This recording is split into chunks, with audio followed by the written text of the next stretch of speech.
আসসালামু আলাইকুম শেখ। ওয়ালাইকুম আসসালাম রহমতুল্লাহ। আমার এখানে এক বোন মারা গেছেন। প্রশ্ন করছেন, তিনি আমেরিকা ইউএসএ থেকে, তার মরদেহ পুলিশ হসপিটাল নিয়ে গেছে পোস্টমর্টম করার জন্য।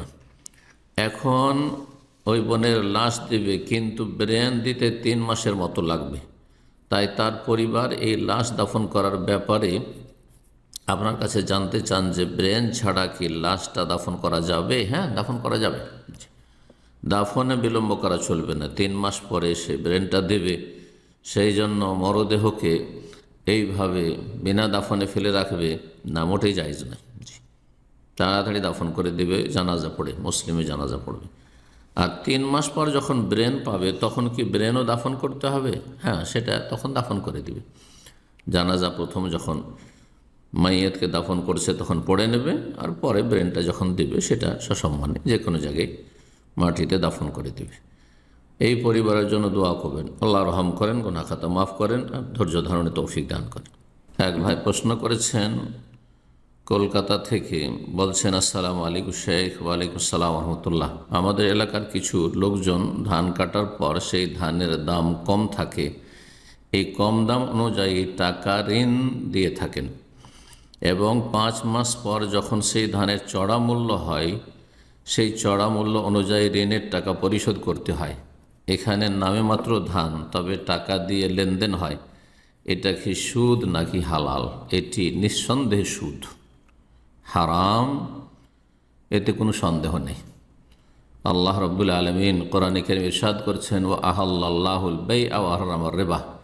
আল্লাহ ব্যবসা বাণিজ্যকে হালাল করেছেন এবং সুদকে হারাম করেছেন।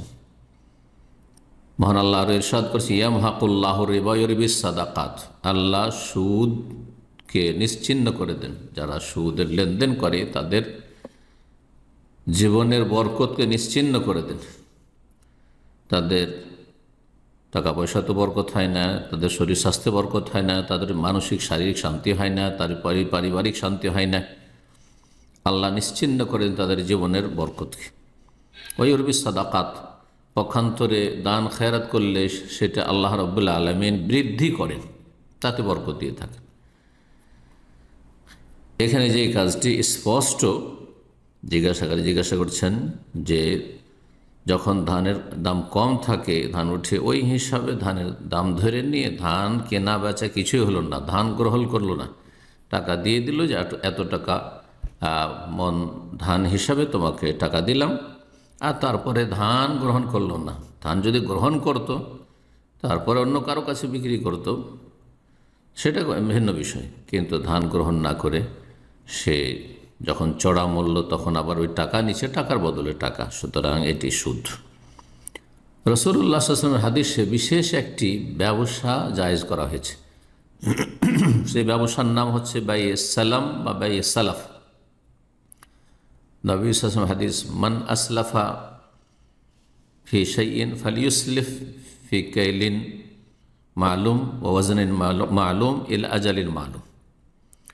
কেউ যদি এই সালাফ বা সালামের ব্যবসা করে তাহলে সেটার জন্য সময় যেন নির্ধারণ করে, পরিমাণ কতটা কি খরিদ করছে সেটা যেন নির্ধারণ করে, এবং সব কিছু যেন নির্ধারণ থাকে, সময় নির্ধারণ কখন দেবে সেটা। সেটা কি? সেটা হচ্ছে যে যারা কৃষক চাষাবাদ করছে তাদের টাকা পয়সার প্রয়োজন রয়েছে। এখন ধানের সিজন না, ধান ওঠেনি, কিন্তু ধানের জন্য চাষ করবে, টাকার প্রয়োজন চাষাবাদের জন্য। তখন কোনো পয়সাওয়ালা ব্যক্তির কাছ থেকে সে ধানের ওপর টাকা নিল, অর্থাৎ আমার জমি থেকে যখন ধান উঠে আসবে বা গম উঠে আসবে, ফসল আসবে, তখন তোমাকে ফসল দেওয়া হবে, এত টাকা মন।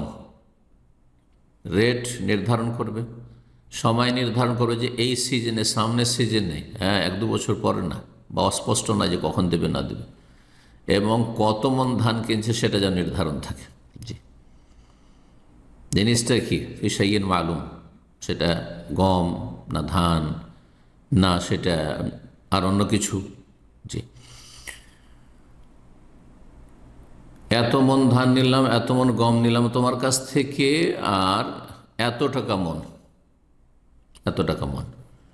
তো যে ব্যক্তি টাকা দিল সে ধরেন 10 মন 20 মন ধানের চুক্তি হলে যে তোমার ধান বা গম,